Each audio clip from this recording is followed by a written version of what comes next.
Hey guys, in this video I'm going to go over how you can get a mower that's been sitting for a long time back to running, and then also three things you ought to do to store that for a long extended period of time. Now when I'm talking about getting one back together, I'm not talking about one that has any mechanical damage. I'm going over if the mower was running fine before it was not used for a long period of time. So there's pretty much three different things that you most likely will need to do. So let's go over those now. The first one is the battery. Okay, so if you haven't disconnected the battery and kept it trickle charged, chances are you're going to have to replace that battery. They're only going to last so long, even if you keep using the mower. The average battery life is about 3 to 5 years. Some a little bit less. They only usually come with about a 6-month warranty, and I'm speaking about just the lawnmower style batteries.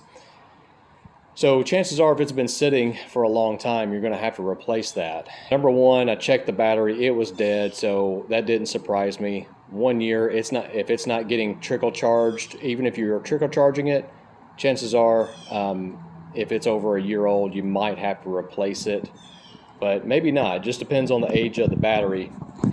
Second is the fuel. The fuel's only got a certain shelf life. If you know you're going to be storing one for a long time, I would recommend removing the fuel. Now there's a couple of ways you can do that. The best ideal way to do it is actually to remove the tank. But if you can't do that, you can use like a pump extractor to remove that fuel. Or one method that I do, I'm not recommending that you do it, but it's one way that I do it quite often, is I'll take the fuel line out from the carburetor and I will apply a little bit of air pressure from my air compressor, and I'll put some air pressure on the tank. And this particular unit has a fuel shutoff valve right here, so you'll want to open that up and you want to get that. I'll drain it, all the old fuel, suck it out, but you're still going to be left with a little bit of fuel in the bottom. So if you can get that out some way, it's great. It's ideal to try to get all the fuel out of it. Now I'll drain it all out into like a bucket or something and dispose of that properly. And another thing you want to do is check your fuel shutoff. A lot of these carburetors will have a fuel shutoff solenoid right here. So first let me explain how these fuel shutoff valves work. This is the original one, because I did end up replacing the carburetor on this one. But this is how it works. Basically, when it's hooked up to the wiring harness here and you turn the key into the on position, that little plunger should go down and stay down as long as the key is in the on position. Once you turn the key back off into the off position, it should come up, and then once it's up, it's keeping gas from going into the flooding the motor basically. And if you do have to ever take one of these off, just keep in mind there's always going to be a little washer here. Sometimes they're copper colored, and that's basically what's going to seal it off. So you can take that off. Gas will come out once you take that off. It's a good way to drain that carburetor. And normally it takes like a 1/2 inch or 12 millimeter, 13 millimeter sometimes, and they can be a little difficult to get to, but just be aware you're going to have gas come out of that carburetor. That whole bowl is going to be full.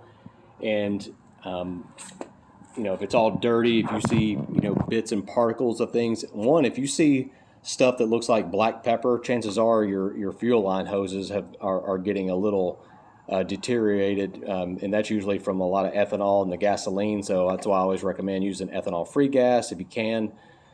But the next thing you could do, like if you got that working right, and sometimes if those are freed up, you can get away with just spraying some WD-40.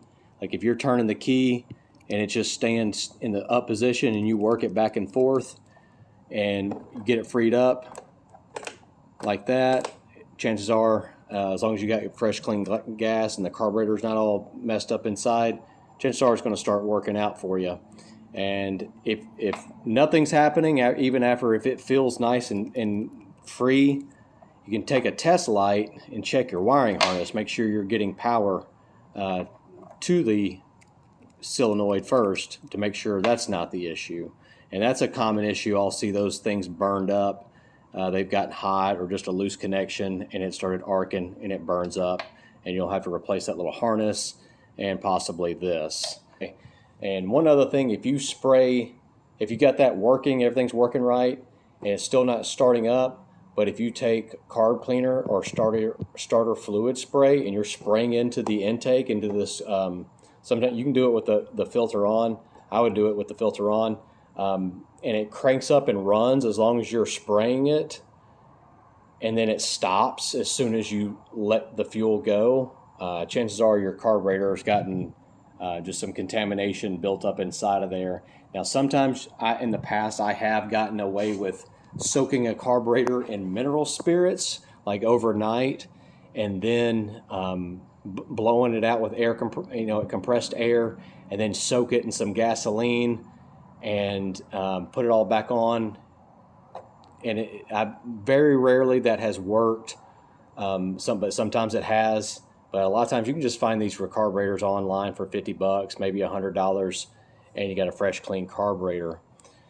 I'm going to show you some footage real quick of when I was first diagnosing this thing, and I was actually had my battery box hooked up to the dead battery before I cleaned it all up, but I was able to crank it up with some starter fluid spray. I'd already checked the fuel shutoff solenoid. It was working properly.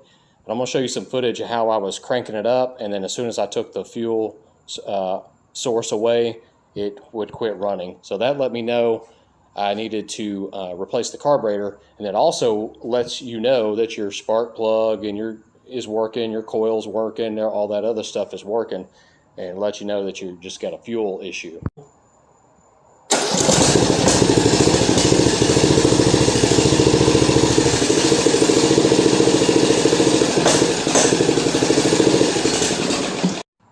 And obviously you want to check the oil, make sure it's nice and clean. Oil will go bad just by sitting over time. So if it's been over a year, I would recommend changing the oil. But what I do, I make sure that the thing starts up and starts running. I don't care how old the oil is in there. I want it to crank up and make sure that the engine isn't damaged or something, and that it is running before I go through the trouble of changing the oil and oil filter. So those are the three most common things I see: the battery, fuel, new carburetor, and usually that gets one cranked up that's been sitting just for a long time. Like I said, as long as there's no other mechanical damage, with the motor. Now, if you are turning over the motor and it's it's turning over good, you've got fresh fuel in there, but you're still not getting fuel pumping up to the carburetor, check your fuel pump here. And just make sure there's no clogs, so you can take these hoses off, blow them clean, but chances are, maybe your fuel pump has gone bad. So the way it works is it's working off the crankcase pressure. And so this is the crankcase pressure hose, and then that's working a little diaphragm in there, and it's pulling the fuel right here and then pumping it down through this line down to your carburetor. So one way to check that, take that line off, have it going into a bucket or something, turn the engine over, and you should start getting fuel, plenty of fuel coming out. If you're not, check to make sure you don't have any obstruction, kinks in the lines, but it's probably your fuel pump here. But also on some mowers, like some of them have this little fuel line hose that's going right to the top part of a valve cover. And sometimes just a crack in that line or something will prevent it from working properly. So make sure that that hose doesn't have any cracks or isn't disconnected in some way. And again, guys, that's just the three most common issues. There could be other situations with safety switches or your starter. Check out some of my other videos. I'll go over a lot of those other topics. But real quick, to finish up this video, let's go over how to properly store a mower if it's working fine and you're just, you're about to, go to jail or something. I don't know, whatever you might be doing where you're going to store this thing for a long time, whatever the reason may be. All right, so first off is the battery. You want to take care of that. Disconnect it. So you'd want to disconnect always disconnect your negative side first, and then disconnect the positive side. But if you're just going to leave it in there and put a trickle charger or maintainer on it, I would just recommend just disconnect the you can disconnect the negative side, and that pretty much has isolated the battery from the unit. So, but just keep in mind, that trickle charger isn't going to extend the natural life of the battery. It's just going to help maintain it. As if you're like you need to run these things, they're better if you run it about every week, just to keep everything working properly. Next, I would do is drain all the gas out, and also, like I mentioned earlier, draining the gas out of the carburetor. You can do it that way, but one thing you could do is just you could also, an easier way, if you want to just save your trouble of having to disconnect all this, drain all the gas out and just let the engine run until it just runs completely out. Okay, now you're still going to probably have some fuel all in the lines, so it would be better if you disconnected the lines and blew them all out. But ideally, the ideal situation would be to put some fuel stabilizer in there, and then that way you're getting fuel stabilizer running through your carburetor. And then once you've done that, you've taken care of the battery, you've taken care of the your fuel situation. You maybe got some stabilizer in there, or you've blown everything out, you've drained the carburetor. Next you want to do is take your spark plug out, remove the spark plug. You would take that out, and then what you're going to want to do is spray some oil into the spark plug hole. All right, it can be any type of oil, like motor oil or something. And while you still have the spark plug out, and you've already drained the gas, but leave this disconnected. Actually, take the spark plug out, rotate it a few times with the starter, and you'll see a little bit of oil come out, and then put a little bit more oil in there. Now, the reason I'm saying to crank it over is it's going to kind of splash some oil all around in the cylinder and everything. And put a little bit of more oil in there, and then put the spark plug back in, and just leave this disconnected from the spark plug. All right, so then when you go to crank it up again in the future, after you've gotten out of jail, you come back, you've maintained your battery, you might still have to replace it depending on how long it's been, put some fresh gas in there, everything's hooked up. But before you crank it up, you're going to take the spark plug back out again, turn the motor over several times to get all that oil out of your cylinder. Then put a good fresh spark plug in there that hasn't got oil all over it.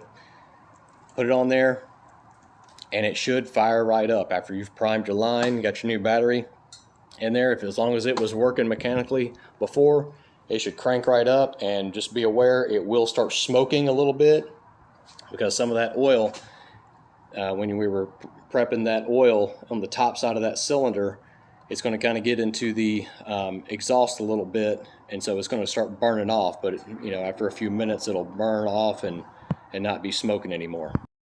So that's going to do it for this video. Hope you found it helpful. Do me a favor, hit that like button, also hit that subscribe button. And this is actually a pretty common issue that I see come to the shop.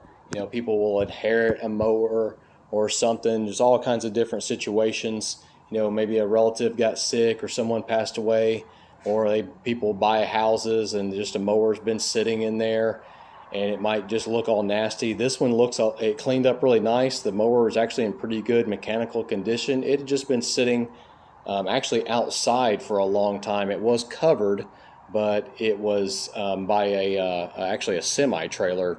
It was underneath a semi-trailer, but it was really kind of exposed outside, but it was covered.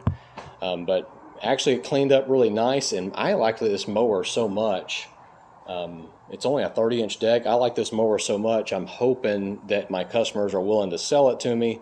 They're going to be moving away, so I'm hoping I can work out a deal. So I really like this mower, and I'm going to be doing a video here pretty soon on an electric mower that's pretty popular, and it's got some good benefits, but there are some pros and cons to gas versus electric. So stay tuned for that video.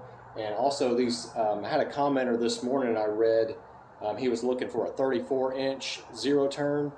And I've just been telling a buddy of mine that I really like having this 30-inch mower, and sometimes people don't understand why you would want something so small. Well, if you're trying to get into some, like we have a lot of commercial mowers, commercial landscapers, and they have like standards, and they want to be able to get through a gate or something to access their customers' backyards. There's just lots of situations where you need that narrow deck, narrow little mower to fit into some tight spots. Not everybody needs 48 inches or 54 inches, 60-inch decks and all that. It's just too much. And one thing that I like about it is that I can actually store it. This thing actually kind of fits underneath my welding table right there, surprisingly well. When I move that stuff over, it fits right in there, right between my generator. And right here you can see my electric push mower that I'm hoping I can replace this with. So anyway, stay tuned. I'll have some more videos coming soon, guys. Hope you like it, and please subscribe, and I'll see you next time. Thanks for watching.